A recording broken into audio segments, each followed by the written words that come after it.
I believe in God, absolutely. Absolutely. Very much. As the king of pop, Michael Jackson's life had always been under a scanner, linking him to multiple controversies over the years. People were quick to judge, and any rumor regarding him would easily find their way online, with no verifiable source. Be it his professional side or personal, no aspect of his life was spared. But amidst all the scandals ever chronicled, probably the most controversial story that generated curiosity globally was his conversion to Islam before his death.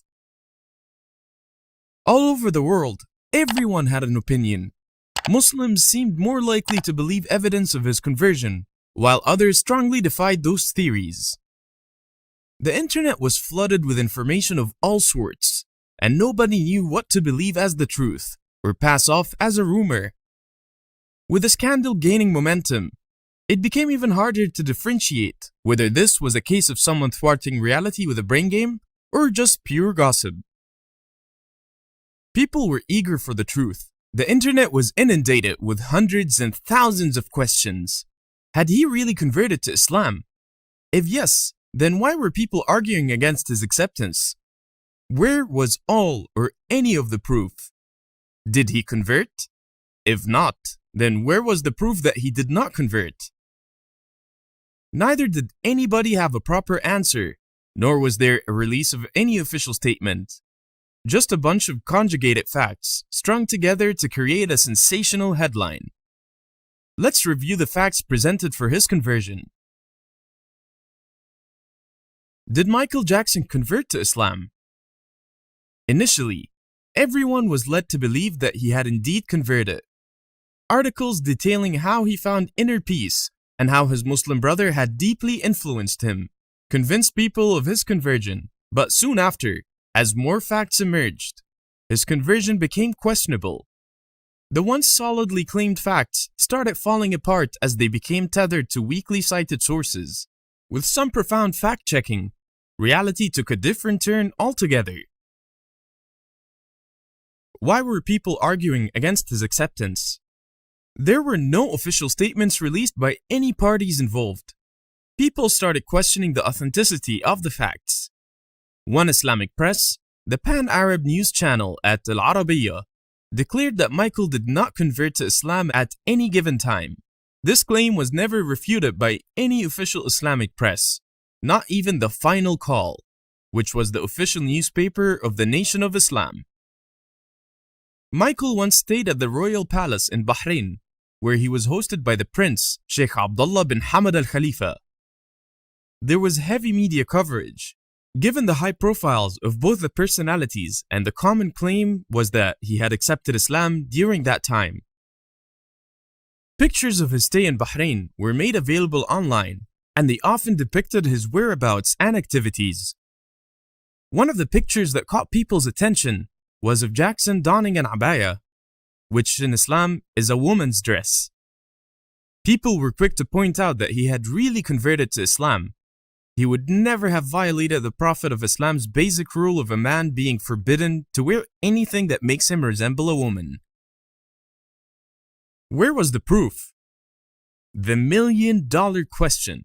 When the curious fans began searching for answers, they were provided with several proofs.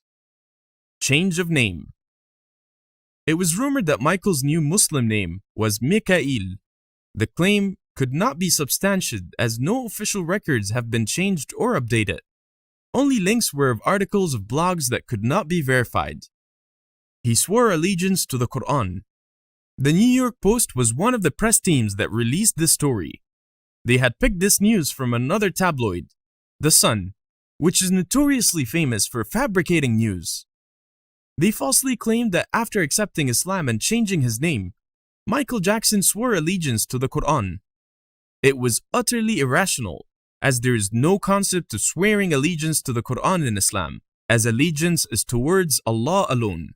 The conversion was under the guidance of an imam and some friends who graced the auspicious occasion. The question: who was the imam? Michael was a world-famous star. Even if the conversion was not led by a named imam, there should have been at least one mentionable name.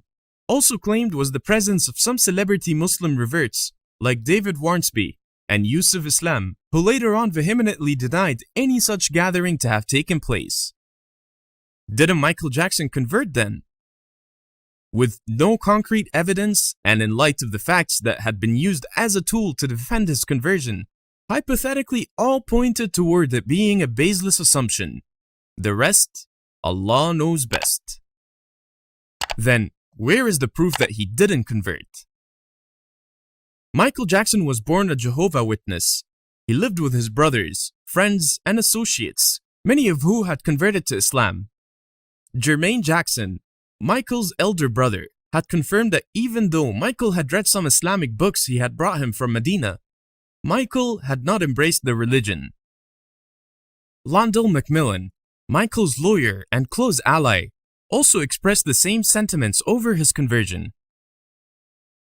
A lot of rumors were fueled when a series of nasheeds, Islamic songs, such as Waiting for the Call, Islam in My Veins, and Give Thanks to Allah, etc., flooded the internet and were allegedly credited to Michael.